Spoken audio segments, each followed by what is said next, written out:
y demanda. Ayer fue publicado la Gaceta, donde ya establece el mecanismo y los tres tipos de mercados que se van a manejar por ahí, que es el menudeo, la transferencia y la operación a través de títulos valores. Ahora, en ese sentido, fíjate, comienzan los interrogantes, porque, por ejemplo, en cuanto a que se publica en prensa, que solamente vas a tener acceso a $300 diarios, 2.000 no sé cuántos mensuales y 10.000 anuales. ¿Cómo es eso de verdad? Porque si una persona tiene un apremio personal o un empresario tiene que ir a ese tercer mercado y no puede, y necesita mucho más de $300, ¿cómo va a ser? Mire, Carlos, para ir apartando un poco, aclarando dudas. El tercer mercado es un mercado libre, no es un mercado al cual tú vas a poder acceder sin ningún tipo de restricción con el tipo de monto o precio.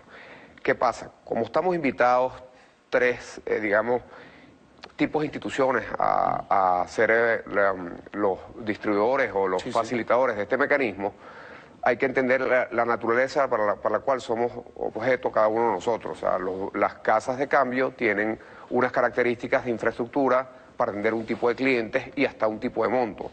En las casas los operadores de valores, antiguas casas de bolsa, tenemos otras características y los bancos otras. La confusión que se genera con el tema de que ya he visto varios titulares que dice que las personas naturales podrán acceder hasta $300 diarios, hasta 2.000 mensual o hasta 10.000 anual a través del CIMADI, es una parte que regulariza o que parametriza las operaciones que se van a hacer a través de las casas de cambio nada más. Eso no significa que la persona natural pueda ir a un banco o a una casa de bolsa y adquirir una transferencia por un monto mayor.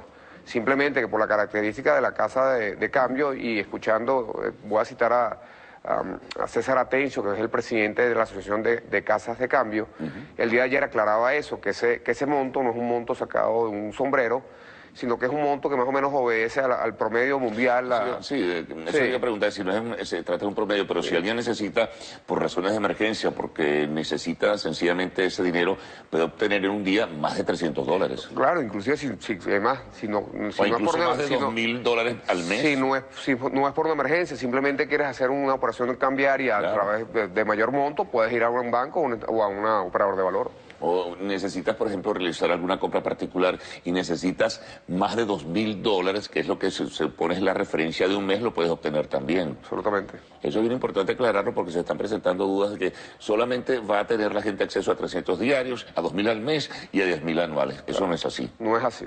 Ahora, vamos por ejemplo con lo del SICAT. Básicamente el SICAT único es el que más tiende también a confundir. Primero porque no se conocen claramente quiénes van a estar integrados allí, qué rubros, qué mercancías, qué sectores, en fin, todo ello. ¿Qué información manejan ustedes en ese sentido? Mira, hasta ahora lo que ha sido público... Eso queda en manos del gobierno, ¿no? Queda en manos del gobierno. Hay que esperar que salgan los convenios cambiarios que van a establecer y parametrizar ese mercado para entender cuáles son los rubros que van a ir a través de ese mercado y cuál va a ser el mecanismo que ya nos adelantó el profesor Nelson Merente, que iba a ser la misma plataforma del SICAT 2. Ahora, ¿quiénes la van a administrar? ¿Cómo va a ser la operatividad? ¿Cada cuánto va a ser la subasta? No desconocemos todavía eso, hay que esperar los convenios que van a regirlo. Otro elemento importante es que surge, es lo cotidiano, ¿no? Es lo que la gente maneja, digamos, en el día a día. ¿Qué va a pasar, por ejemplo, con los estudiantes? ¿Cuál va a ser la tasa del cupo electrónico de Internet? ¿Cuál va a ser la tasa de los $3.000 del cupo de viajero? ¿Cuánto van a costar los pasajes? Que la gente también se lo pregunta. ¿Hay alguna información en ese sentido? Hay que esperar los convenios cambiarios. Y eso está en manos del gobierno. Ustedes no transitan, digamos, en las decisiones que vayan a tomarse allí. No, nosotros simplemente somos consultados en cuanto al mecanismo, o fuimos consultados en cuanto al mecanismo que se estableció para trabajarse a través de los operadores de valores.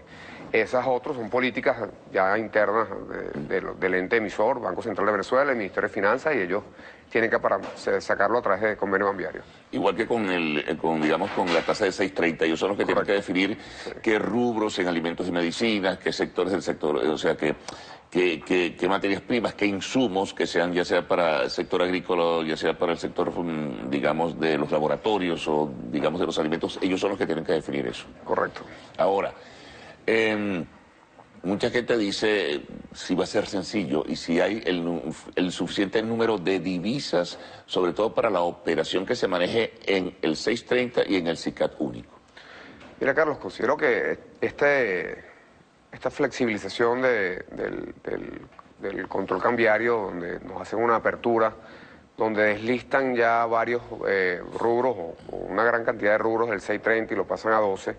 Eso es lo que le da mayor capacidad de pago, mayor capacidad de poder responder al Estado venezolano a esas obligaciones.